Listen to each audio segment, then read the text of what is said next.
नमस्कार। दस्तक की शुरुआत उस आतंकी हमले की दस्तक से जो कि जम्मू कश्मीर में दी है। आतंकियों ने पूरा जम्मू कश्मीर दहल गया। इससे हमलों को देखते हुए घाटी में रेड अलर्ट जारी कर दिया गया है। सबसे पहले त्राल में सीआरपीएफ कैंप पर ग्रेनेड हमले की खबर आई। इस हमले में 10 जवान जख्मी हुए हैं, 3 की हालत गंभीर है। इस हमले की जिम्मेदारी हिजबुल मुजाहिदीन ने ली है। इसके बाद अनंतनाग में हाईकोर्ट जज के सुरक्षा पिकेट पर हमले की खबर है। जज के सुरक्षा कर्मियों से 4 ऑटोमेटिक राइफल छीनकर आतंकी भाग गए। यहां हुए हमले में 2 पुलिस वाले जख्मी हुए हैं। तीसरा हमला अवंतीपुरा में सीआरपीएफ कैंप पर हुआ। चौथा हमला उत्तरी कश्मीर के सोपोर में 22 राष्ट्रीय राइफल्स के कैंप पर हुआ। यहां दोनों तरफ से गोलीबारी अभी भी जारी है। और 5वां हमला पुलवामा के थाने पर हुआ है। 5 हमले। एक बार फिर से आपको बता दें कौन कौन से हमले हुए हैं। पहला हमला जो है 4 घंटे में 5 आतंकी हमले हुए हैं। 4 घंटे में 5 आतंकी हमले आपके सामने। सबसे पहले त्राल में सीआरपीएफ कैंप पर हमले की खबर आई। यह देखें आप तस्वीर सामने। 10 जवान जख्मी हो गए, 3 की हालत गंभीर बताई जा रही है। इस हमले की जिम्मेदारी हिजबुल मुजाहिदीन ने ली है। इसके बाद अनंतनाग हाईकोर्ट जज के सुरक्षा पिकेट पर हमले की खबर आई। उनके सुरक्षा कर्मियों से ऑटोमेटिक राइफल छीनकर आतंकी भागे। 2 जवान यहां पर जख्मी हुए। तीसरा हमला अवंतीपुरा में हुआ है सीआरपीएफ कैंप पर। चौथा उत्तरी कश्मीर के सोपोर में 22 राष्ट्रीय राइफल्स पर। 5वां हमला पुलवामा में थाने पर हुआ है। यह देखें आप इस वक्त तस्वीरें। सुरक्षा चप्पे चप्पे पर है। और आपको यह बताना बहुत जरूरी हो जाता है कि इन सभी हमलों का पहले से अलर्ट था। बाकायदा खुद इस देश के गृह मंत्री ने 4 जून को इस बात से आगाह किया था कि अभी और ऐसे आतंकी हमले होंगे, क्योंकि जैसे ही बर्फ पिघल रही है आतंकी हमलों की संख्या बढ़ जाएगी। जितेंद्र बहादुर हमारे साथ न्यूज रूम से। जितेंद्र, पूरी खबर बताएं तुरंत। देखिए निशांत, जिस तरीके से केंद्रीय गृह मंत्रालय ने इस बात को लेकर के अलर्ट जारी किया था कि जैसे जैसे बर्फ पिघलेगी आतंकियों की घुसपैठ होगी और जो कश्मीर में आतंकी मौजूद हैं वो हथियार छीनने के लिए इस तरीके का बड़ा हमला कर सकते हैं। जो यहाँ पर दिखाई पड़ रहा है 4 घंटे में 5 जगहों पर जो हमले हुए हैं, जिसमें आर्मी, इसके अलावा सीआरपीएफ और पुलिस को निशाना बनाया गया है, जिसके पीछे इस बात को लेकर के अलर्ट पहले ही खुफिया एजेंसियों ने जारी कर दिया था कि इस तरीके से हमला कर सकते हैं आतंकी और हथियार छीन सकते हैं। क्योंकि जिस तरीके से बॉर्डर पर इस समय जो सुरक्षा एजेंसियां हैं वो बड़े स्तर पर काम कर रही हैं और वहां पर घुसपैठ करने में या फिर हथियार जो पाकिस्तान की तरफ से आते हैं उस पर बहुत ज्यादा रोक लगी हुई है और जो भी आतंकी आते हैं उनके खिलाफ कार्रवाई की जा रही है। ऐसे में जो घाटी के अंदर आतंकवादी मौजूद हैं उनके पास हथियारों की बहुत ज्यादा कमी है और इस बात को लेकर के अलर्ट भी जारी किया गया था कि ये आतंकी जो मौजूद हैं इनके पास ना तो हथियार हैं ना ही ऑमिनेशन है। तो इन तमाम चीजों को लेकर के वो सुरक्षा बलों के ऊपर हमला कर सकते हैं और इन चीजों को लेकर के वो निशाना बना सकते हैं, चाहे आर्मी का कैंप हो या सीआरपीएफ का कैंप हो या फिर पुलिस बल जो कि सुरक्षा के लिए तैनात होते हैं। और कुछ इसी तरीके से किया गया है जो भी आतंकियों ने हमला किया है अलग अलग जगहों पर। गृह मंत्रालय इन तमाम चीजों को लेकर के नजर बनाए हुए है और जो स्टेट के डीजीपी हैं उनसे संपर्क में है। इसके अलावा जो पैरामिलिट्री फोर्सेज वहां पर काम कर रही हैं सुरक्षा को लेकर के, गृह मंत्रालय लगातार वहां उनसे बातचीत कर रहा है। आप जो बता रहे जानकारी इस वक्त आईजी सीआरपीएफ इस वक्त हमारे साथ हैं रविदीप जी। सर, मैं आपसे जानना चाहूंगा आपके पास क्या क्या इंफॉर्मेशन इस हमले को लेकर। जी, आज यहाँ पे साउथ कश्मीर में 2 जगह में सीआरपीएफ कैंप के ऊपर ग्रेनेड फेंका गया था। पहला जो कैंप था ये 6:15 के आसपास तराल के पास हमारा एक कंपनी लोकेशन था, वहां पे हैंड ग्रेनेड फेंका गया था जिसमें 10 लोग हमारे इंजर्ड हुए हैं। और उसके बाद यहाँ पे 130 बटालियन है, वो भी साउथ कश्मीर में है, उनके ऊपर भी ग्रेनेड लॉबने की कोशिश किया लेकिन वो ग्रेनेड हमारे कैंप में नहीं गिरा, वो साउथ में स्कूल था उसमें गिरा, तो उसमें हमारा कोई इंजरी नहीं हुआ। तो आज 2 ऐसे इंसिडेंट हुए हैं सीआरपीएफ। जानकारी मिल रही है कि 3 जवान बहुत गंभीर रूप से घायल हैं। 10 में से 3 की जो इंजरी है वो थोड़ा सीरियस है, लेकिन जो मेरे पास इंफॉर्मेशन है अभी वो लाइफ थ्रेटनिंग इंजरी नहीं है। मैं आपसे एक और चीज समझना चाहूंगा, अभी इस वक्त लेवल ऑफ अलर्टनेस क्या है और जब इन सारी चीजों के इंडिकेशंस थे फिर भी ये अपने मंसूबे में कामयाब कैसे हो पाए? लेवल ऑफ जो थ्रेट परसेप्शन है, क्योंकि ये इस बार हाई था रमजान के मंथ में, और हमारे जो ट्रूप्स थे ये काफी अलर्ट हैं, और हमारे कैंपस काफी हैं, 47 बटालियन है, उसको आप 6 से मल्टीप्लाई करें तो हमारे, आप देखिए कि कैंप्स हमारे 250 के आसपास हैं, और 250 के पूरे कैंप्स में काफी अलर्ट थे, अपना एरियाज भी, तो इसलिए अगर दो जगह में वो फेंकने के में कामयाब हुए हैं तो मैं नहीं समझता कि ये कोई बड़ा सिक्योरिटी लैप्स है। ये बताया जा रहा है कि ये लोग मोटरसाइकिल पर आए थे और ग्रेनेड लॉब करके भाग गए, क्या ये बात सही है? ग्रेनेड लॉबिंग हुई है, मोटर्स के बारे में कैसे ये मोटरसाइकिल में आए, कैसे आए, उसके बारे में डिटेल्स मैं नहीं बता पाऊंगा, लेकिन जैसे मैंने बताया है कि ग्रेनेड लॉबिंग हुई थी। एक जगह में तो हमारे लोग इंजर्ड हुए हैं, दूसरी जगह में ये जो ग्रेनेड है ये पास में स्कूल था, वहां पे गिरा जाके। और एक और चीज मैं आपसे जानना चाहूंगा, ये जो आतंकी यहां से भाग निकले हैं, इनको इन तक पहुंचने के लिए क्या क्या प्रयास अभी हो रहे हैं? नहीं, एरिया डोमिनेशन है, हमारी जो फोर्सेस हैं, सिक्योरिटी फोर्सेस, वो नाकाज के थ्रू और कॉर्डन एंड सर्च के थ्रू हाई अलर्टनेस में है, कॉम्बिंग ऑपरेशन करेंगे। तो हमें उम्मीद है कि ये जो आतंकवादी हैं जिन्होंने फेंका है ग्रेनेड, ये जल्दी काबू में आ जाएंगे। आपसे समझना चाहूंगा कि 5 जगह ऐसे हमलों की खबर आई है, और वो भी कुछ ही घंटों के अंदर। आपको लगता है कि देयर इज अ पैटर्न, इसमें सब में एक सिंक्रोनाइजेशन है, पूरी एक बड़ी साजिश है ये? जी, उसमें जो हमारे पास इंफॉर्मेशन थी अभी तक कि रमजान के मंथ में ये ऐसे इंसिडेंट होने वाले हैं, और खास करके 13 इनके लिए इम्पोर्टेंट डे है, तो उसके लिए ये एक पैटर्न था जो कि हम एक्सपेक्ट कर रहे थे। तो ट्रूप्स वगैरह हमारे काफी अलर्ट थे। तो जैसे मैंने बताया, हमारे कैंप्स काफी हैं यहाँ पे वैली में, उसमें 2 जगह में as far as CRP concern, बाकी शायद 1-2 जगह में पुलिस का है। तो उसमें एक इंसिडेंट्स हुए हैं, या तो ये आज थोड़ा सा था जो कि थ्रेट परसेप्शन थोड़ा ज्यादा था आज। आईजी साहब, आपने कहा कि 13 दिन के लिए इंपॉर्टेंट था, उसकी कोई खास वजह? और 13 का कोई डे है यहाँ पे, जो कि थोड़ा सा जहाँ पे इनका सम काइंड ऑफ शहादत के रिलेटेड हैं। तो आज वो डे है, एग्जैक्टली उसका जो नाम है, क्या बोलते हैं वो मुझे अभी याद नहीं आ रहा, लेकिन it is something to do with शहादत, तो इसलिए हमारे पास इनपुट थी। अच्छा, और एक और चीज मैं आपसे जानना चाहूंगा सर, अभी आपके पास और जगह से क्या इनपुट आ रहे हैं? लेवल ऑफ अलर्टनेस को लेकर आपकी क्या तैयारियां हैं? लेवल ऑफ अलर्टनेस हमारी फोर्सेस का, खासकर सीआरपीएफ का काफी हाई है, और वो अलर्ट है। और अभी तक इसके अलावा ये जो 2 इंसिडेंट हुए हैं, उसके अलावा मेरे पास अभी तक और कोई इन्फॉर्मेशन नहीं है। शुक्रिया जानकारी के लिए। पहलगाम में ग्रेनेड से हमला हुआ, एक और बड़ी खबर इस वक्त आ रही है हमारे सामने, और ये बहुत हैरान करने वाली खबर है कि 6ठा आतंकी हमला हुआ है। पहलगाम में ग्रेनेड अटैक की खबर आ रही है, पहलगाम के सरनाल में, और तीसरा ग्रेनेड अटैक जो हुआ था वो पुलवामा में हुआ था, पुलिस स्टेशन पर, लेकिन अभी जो 6ठा अटैक हो रहा है वो भी आ रहा है हमारे पास। ये खबर आ रही है पहलगाम के सरनाल में, और ये इस वक्त सबसे बड़ी खबर आपको बता दें, एकाएक 6 जगह हमला हुआ है। इतना ही नहीं, बकायदा 4 घंटे में 6 आतंकी हमले। अगर ये कहा जाए कि कश्मीर को दहलाने की कोशिश, तो ये शायद अतिशोक्ति नहीं होगी। जितेंद्र बहादुर सिंह इस वक्त हमारे साथ है। जितेंद्र, अशरफ सीधे ग्राउंड जीरो पर मौजूद है कश्मीर में। अशरफ, क्या इंफॉर्मेशन है, पूरी खबर बताएं।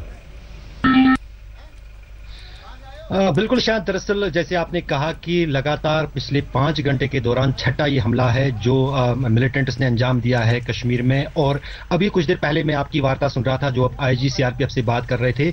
दरअसल इन हमलों की आशंका सुरक्षा एजेंसियों को पहले ही कश्मीर में थी, क्योंकि रमजान के दौरान खासतौर से जो 17वां रमजान होता है, जंग बदर का दिन होता है, और हर साल और हमेशा देखा गया है कि जंग बदर का दिन जो मनाते हैं उसमें जहादी जो मानते हैं कि उस दिन इस तरह के हमले करना उनके लिए ज्यादा ही कुछ पायस है।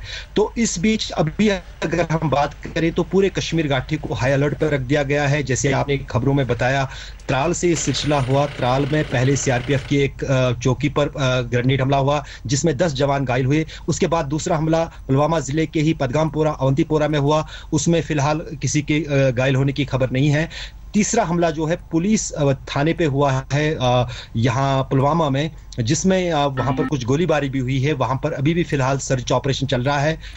और चौथा हमला जो है वो अनंतनाग में एक रिटायर्ड जज हैं जिनके घर में सुरक्षा कर्मियों की तैनाती थी, वहां पर हमला हुआ। 2 पुलिसकर्मी घायल हुए गंभीर रूप से, उनको गोलियां लगी है। और वहां पर जो 4 ऑटोमेटिक एसएलआर राइफल्स थी उनके पास, उनको उड़ा के वहां से मिलिटेंट ले गए हैं। और छठे हमले की जो खबर आ रही है वो पहलगाम से आ रही है। वहां पर भी सीआरपीएफ को निशाना बनाया गया है और वहां पर भी ग्रेनेड हमला हुआ है। तो इन हमलों के बाद पूरे कश्मीर में सुरक्षा एजेंसियों को हाई अलर्ट पर रख दिया गया है। जगह जगह पर सुरक्षा का इंतजाम बढ़ा दिया गया है।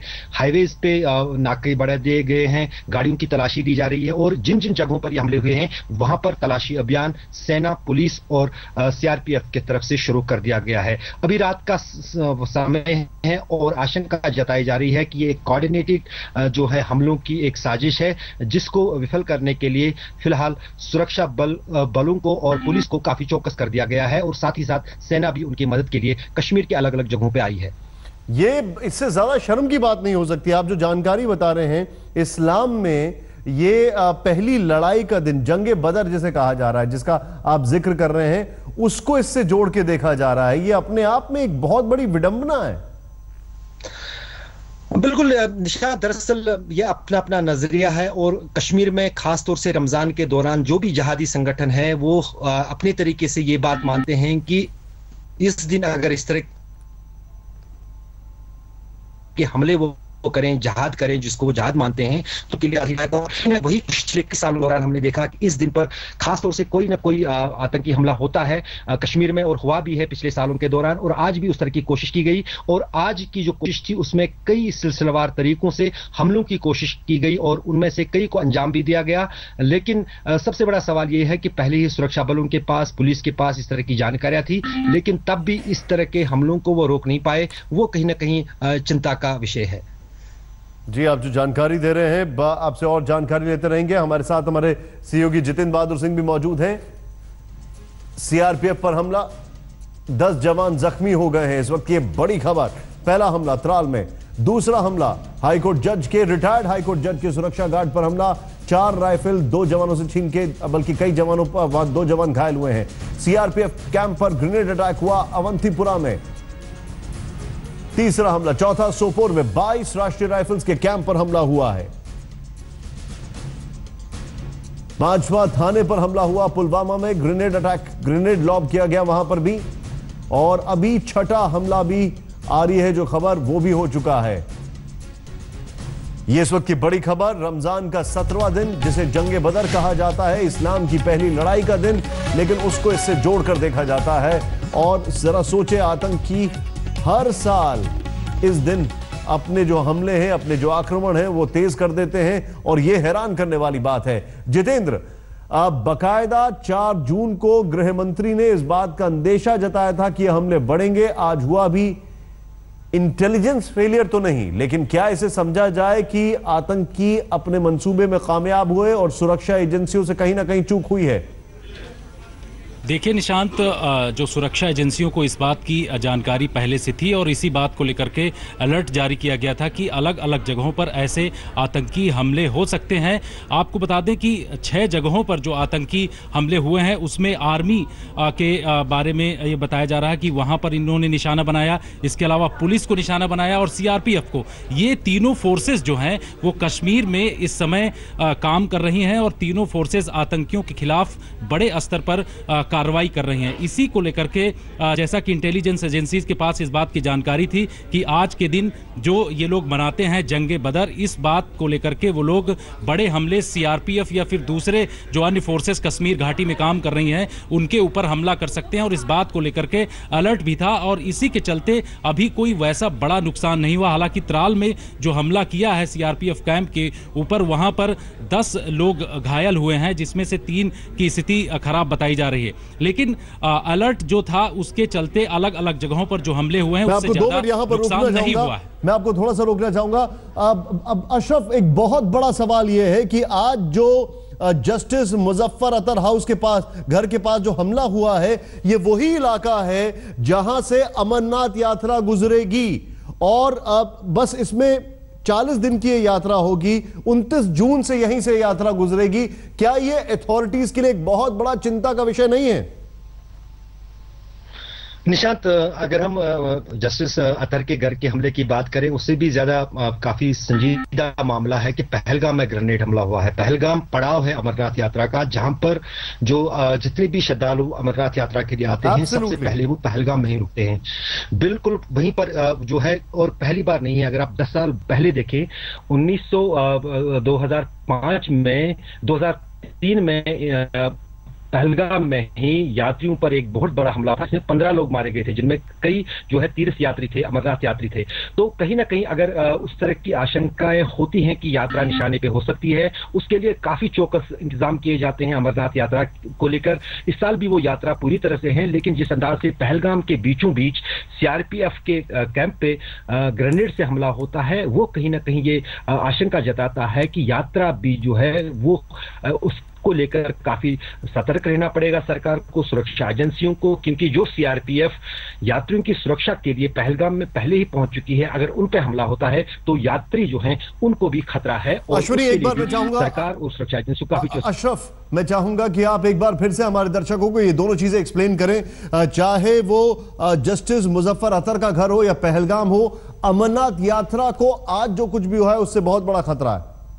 सीधे चलते अशरफ हमारे सहयोगी कश्मीर से मौजूद है। अशरफ, हमारे दर्शकों को समझाएं कि किस तरीके से आज का हमला सीधे सीधे थ्रेट है अमरनाथ यात्रा को लेकर, क्योंकि 2 पॉइंट्स अमरनाथ यात्रा के पॉइंट्स हैं।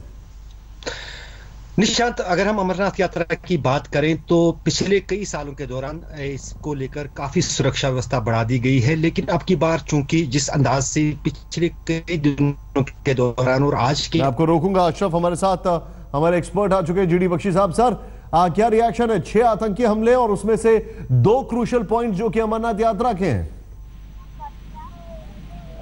देखिए, मेरे पास ज्यादा डिटेल नहीं है इस वक्त कि कहां हमले हुए हैं। अगर आप वो मुझे बता दें तो मैं ज्यादा टिप्पणी दे पाऊंगा, लेकिन बात ये थी कि अमरनाथ यात्रा के समय बहुत हाई अलर्ट रहता है, क्योंकि बहुत सारी वल्नरेबल टारगेट्स बन जाती हैं और उनको संभालना बचाना अनिवार्य हो जाता है।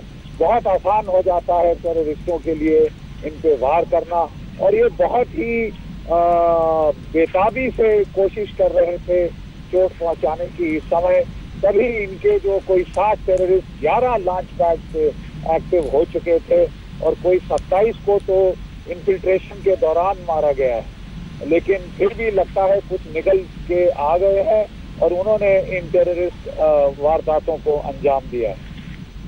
सर, मैं आपके पास वापस आ रहा हूं। बख्शी साहब, आप हमारे साथ बने रहिए। ये एक बहुत बड़ी खबर है। 4 घंटे के अंदर 6 जगह हमले, 15 दिन बाद अमरनाथ यात्रा शुरू होने वाली है, उसके 2 बड़े बड़े पॉइंट्स पर हमला, यानी अपने आप में ये एक बहुत बड़ा चिंता का विषय है। कहीं मत जाइए, बने रहिए हमारे साथ, हम वापस लौट रहे हैं।